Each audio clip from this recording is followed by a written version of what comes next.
Thank you, Mr. Chairman. As many of you know, I'm proud of how Eastern Washington has been leading the country in clean energy solutions, such as clean, renewable, reliable, affordable hydropower. As we discuss ways to increase building efficiency, I also wanted to highlight a way that we are leading, and that is cross-laminated timber. CLT is strong, sustainable, and a renewable, low-carbon building material, and it has the potential to significantly increase the energy efficiency of buildings.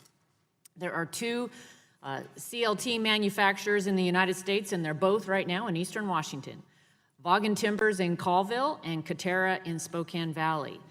In Spokane, Avista Utilities is working to develop an eco-district center in our community that will include one of the most sustainable buildings in the country using cross-laminated timber. And later on today, Katerra is unveiling its new state-of-the-art factory, which will produce the highest volume of CLT in North America. These Eastern Washington companies are on the cutting edge of building a more efficient and sustainable future. I'm excited about what the potential of new and innovative building materials and processes such as CLT have. Economic growth for rural communities, a cleaner environment, stronger buildings, and better forest management. So it really is, it's a rural job solution, it's a timber solution, but it's also a better forest management solution, but it also is part of the carbon solution. Mr. Elenfant, do you agree that the properties of CLT, mainly in strength, flexibility, sustainability, and ability to sequester carbon, make it an ideal material to build more energy-efficient mid-level buildings? So I think that the most important thing about CLTs is that they indicate what an innovative future would look like where we consider carbon sequestration as one of the factors. I talked about the four things that we in the building sector understand that we must do. One of them is essentially embodied carbon, which, the CLT technology is a terrific example of not just looking for products that are more energy efficient, but actually have this additional benefit of actually sequestering carbon in the actual material itself. There's a lot of innovation happening in that area. I would say that at this point, the CLT technology is kind of the poster child of just how many layers of benefit can come from looking at that sort of innovation. Thank you. I wanted to move on to another important issue in Eastern Washington, and that is housing affordability.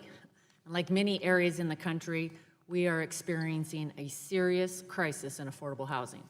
We've consistently heard about the desire to mandate net zero buildings across the country. I have concerns about how this is going to impact housing costs and how it might only add to the current affordability crisis that we're in. It's going to be difficult for me to support any legislation that would make it more difficult to find affordable housing as a result of additional government mandates. Mr. McIntyre, given your experience building green homes, how much more would it cost to go to net zero? Well, one of the key items with net zero, the first thing to get to net zero is you got to optimize the envelope. You got to reduce your load.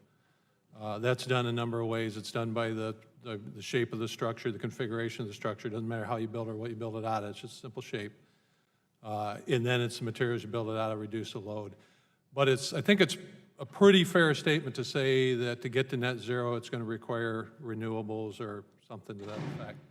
And that's where the additional cost really comes in at this point. To get to an optimized home from I'll say a standard built home, you're talking a few $1,000s, $5,000 to $15,000 in that range. Could be as high as 20.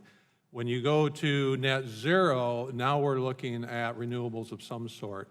I personally just put in a 12 kilowatt system on our farm. And I did that work all myself, and I did it because it makes sense now, because we have net metering, there's tax incentives, and the cost of solar has come down because it's scaled much more than it was 15, 20 years ago. So now that they're more affordable, it makes sense to do, but they were still $18,000 for me, and I installed all of it. Actually, it was more like $20,000, and I installed it all. That system quoted to me was about $40,000. So the difference in cost really starts coming in the PV.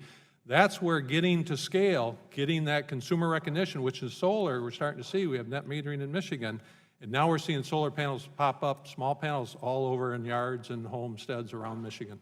Thank you.